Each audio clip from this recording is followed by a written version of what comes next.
What's happening, folks? Back with another reaction, back with some more 2Cellos, and we're returning once again to their 2017 Score album, appropriately entitled Score. And we're going to listen to the piece from this album from Titanic, the 1997 blockbuster movie. Not the only movie just called Titanic, but the most famous, no doubt. And yeah, I was 16, about to turn 17 when this movie came out, and among my friends and maybe my generation of males, it wasn't cool to like this movie. It was sort of like, oh, it's a chick flick, as would often be said. But I don't think that's true, and I think it is actually a very good movie. And while, of course, there is the fair discussion about the piece of wood at the end of the movie, was it big enough for both of them to float upon? I think it was. Nevertheless, I do think it is a very well done movie. It's got a lot of great performances. Billy Zane, maybe most of all, but certainly the main two of Leo and Kate Winslet. I think they are great, and also David Warner and some other people in the movie. So yeah, I'm actually very fond of the movie. I think it has an amazing score. Shout out to James Horner, and R.I.P. to James Horner. And I don't know, I'll have to look in my soundtrack folder. I don't know if I have the soundtrack, the original soundtrack, which has a lot of tunes on it. It's like 40 or something tunes. But I think my favorite is a track called Rose, which is played at a couple moments when Rose, Kate Winslet's character, of course, is involved, and most of them relating to her connection to Jack, which is the Leo DiCaprio character, and one of the created characters, meaning a lot of people in the film are based on actual passengers or crew members of the Titanic, but Jack Dawson, created for the film, is Leo's character. Nevertheless, the point is, there's one scene in particular when I think of that track, Rose. It's when, after initially rejecting the idea of doing anything with him beyond, the dinner that they go to together, Rose comes to Jack and basically says she would like to be with him in some way. And it's right at dusk. It's right when the sun is receding over the horizon, and as famously is said in the movie, that was the last time Titanic ever saw the light of day. Yeah, I remember it in that scene. And the reason I bring up that piece is because in this track, which is My Heart Will Go On, the song I think famously sung by Celine Dion in the end credits, but featuring musical motifs that are found throughout the soundtrack, there's this flute. I don't know if it's a flute specifically, but it's like a high-pitched woodwind type of instrument, and there's this motif that it plays, and that is a major feature of the Rose track, and it is found here in this rendition of My Heart Will Go On. So yeah, ultimately I'm not overly fond of the Celine Dion song, which isn't a knock on Celine.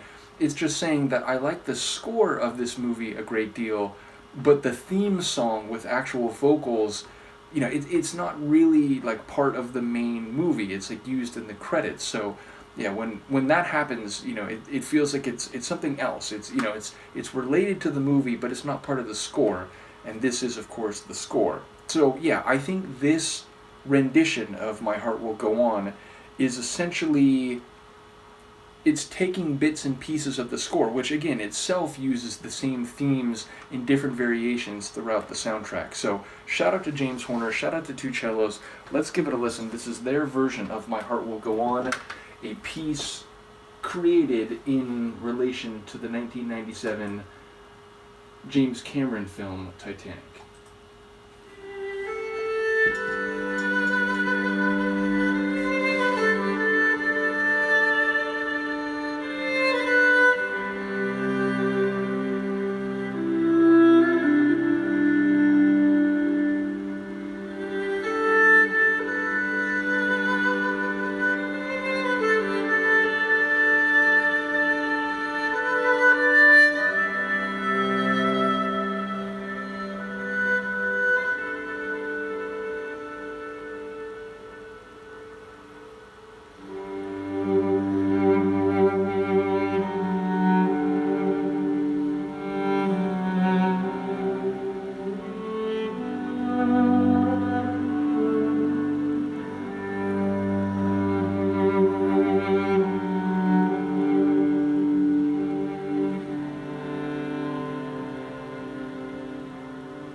like to give a special shout out to the car alarm that went off for about 20 seconds of that.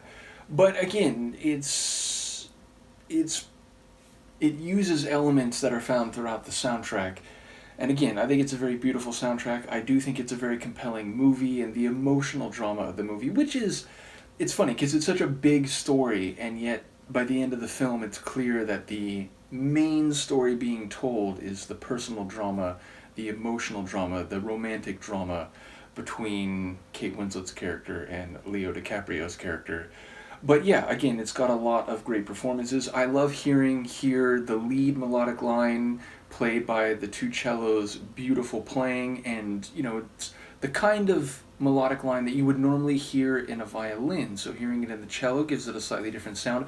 I will say a lot of the pieces I know and love from 2Cellos are their more energetic covers, taking, whether it's an Iron Maiden song like the Trooper Suite, or taking the Pirates of the Caribbean track that I did a reaction to maybe it was the last one, but yes, like a lot of the tunes I know and love from them are like very frenetic playing and energetic playing and dramatic playing, and here it is more restrained and elegant and beautiful because that's the nature of the piece they're covering here.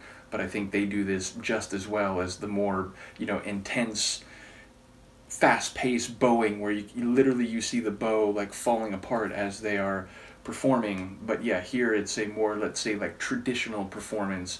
But yeah, I think it's beautiful, and of course there are elements around the cello work which is part of this whole album. Like the whole album has, like an orchestra behind them. So yeah, it's a great piece. Shout out to James Horner, and shout out, of course, to the 2Cellos. Let me know what you think, and as my final comment here, a controversial or hot take on the film, I think it was selfish of the elderly Rose to throw the heart of the ocean over the ship into the sea. I mean, it could have been auctioned off for charity.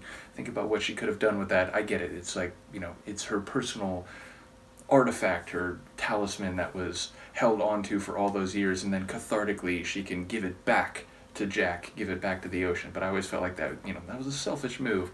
So yeah, controversial take of mine, but I do enjoy the movie. Let me know what you think about the piece, and I will see you next time. Peace.